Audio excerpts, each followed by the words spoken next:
Meski tampak sehat, kondisi psikologis Nadira harus mendapatkan perhatian khusus. Nadira AZ Zahra dikabarkan hilang hampir selama sepekan, akhirnya ditemukan. Mahasiswi Telkom University diamankan warga dalam kondisi linglung.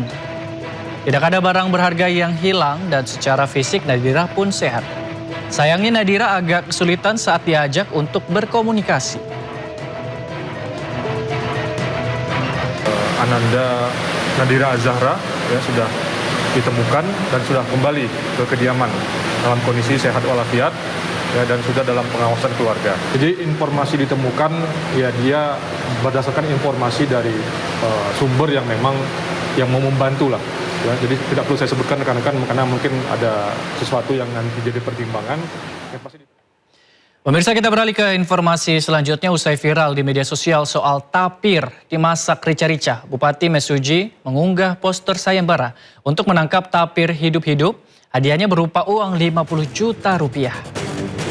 Sayembara ini diunggah oleh Bupati Mesuji Elviana di akun Facebook pribadinya. Dalam sayembara tertulis hadiah 50 juta rupiah dari Gubernur Lampung jika berhasil menangkap tapir dalam kondisi hidup. Sayembara ini bertujuan untuk mencegah perburuan tapir.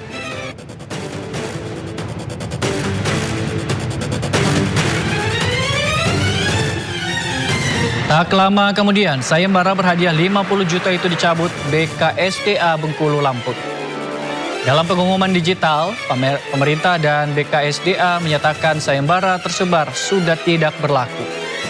BKSDA juga meminta warga mengikuti mekanisme resmi apabila menemukan satwa liar yang dilindungi.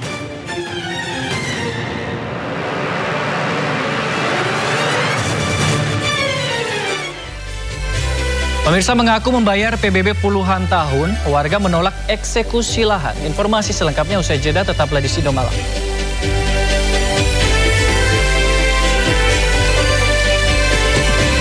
Ibu sudah tahu bahwa sanksi yang diberikan itu harus tegas berdasarkan apa yang saya sampaikan.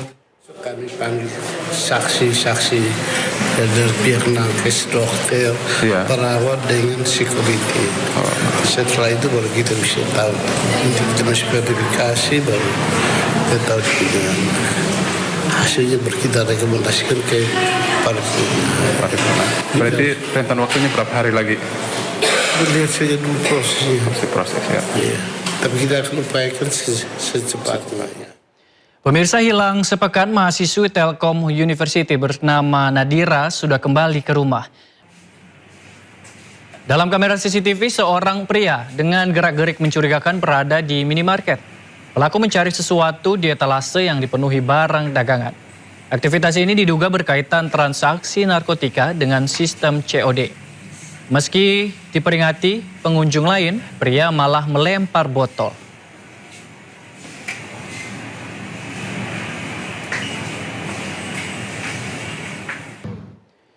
Kita beralih ke informasi lainnya, pemirsa. Seorang nenek terluka parah diduga dianiaya perampok di rumahnya di Kabupaten Pangkep, Sulawesi Selatan. Modus pelaku berpura-pura meminta air minum pada korban.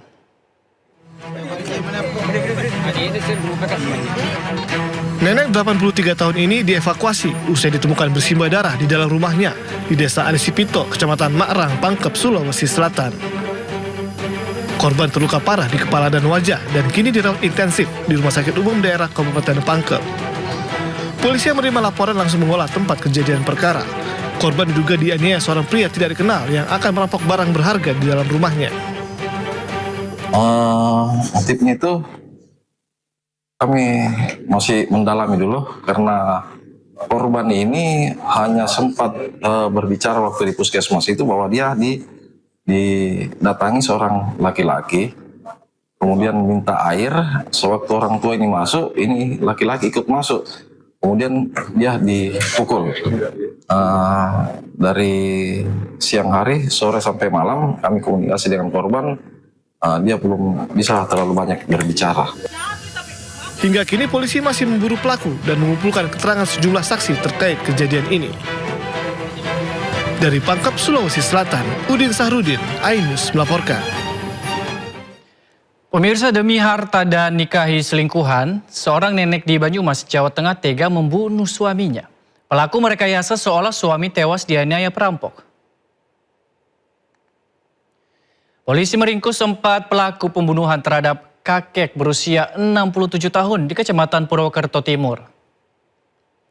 Dalam pembunuhan merupakan istri korban berusia 61 tahun, sementara 3 pelaku lain diringkus di wilayah Pandeglang, Banten. Motif pembunuhan berlatar belakang hubungan asmara istri korban dan pria selingkuhannya. Mereka berniat menguasai usaha bengkel milik korban. Kedua pelaku kemudian mengajak kedua teman untuk membunuh korban. Keempat pelaku terancam hukuman mati atau penjara seumur hidup. Dari pembunuhan berencana ini adalah motif asmara dan motif ingin menguasai harta korban. Perkara ini bermula dari adanya laporan yang kami terima pada tanggal 27 Juli. Pemirsa, Badan Kehormatan DPRD Kabupaten Timur Tengah Utara Nusa Tenggara Timur memeriksa ayah almarhumah Dr. Ica. Hasil pemeriksaan akan dibawa ke rapat paripurna untuk menentukan sanksi 3 anggota DPRD yang dilaporkan. Gabriel Pakenoni, ayah almarhumah Dr. Ica, memberikan keterangan ke Badan Kehormatan DPRD Kabupaten Timur Tengah Utara. Pemeriksaan merupakan tindak lanjut atas laporan keluarga terkait dugaan pelanggaran kode etik oleh 3 anggota DPRD yang diduga melakukan intimidasi terhadap Dr. Ica saat menangani pasien korban gigitan ular di Rumah Sakit Leona. Sementara itu pemirsa, Ketua Badan Kehormatan DPRD Timur Tengah Utara menyatakan pihaknya telah memeriksa ketiga anggota DPRD.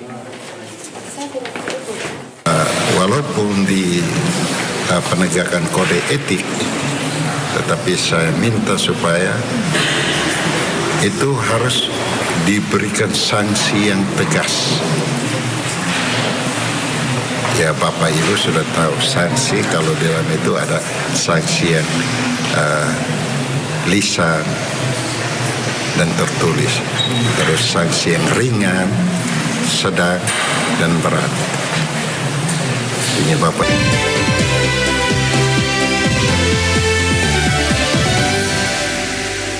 Pemirsa, Anda kembali di Sindo Malam. Ratusan ASN baku hantam di kantor Wali Kota Tidore, Kepulauan Maluku. Kericuhan terjadi usai Wali Kota mengumumkan rencana pemotongan gaji hingga 30%.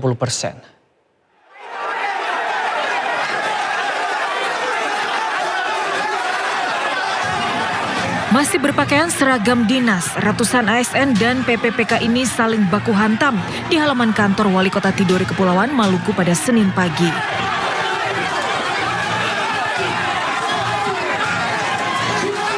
Kericuhan terjadi usai Wali Kota Tidore Muhammad Sinan mengumumkan rencana pemotongan gaji ASN dan PPPK hingga 30% sebagai upaya efisiensi anggaran. Wali Kota menyatakan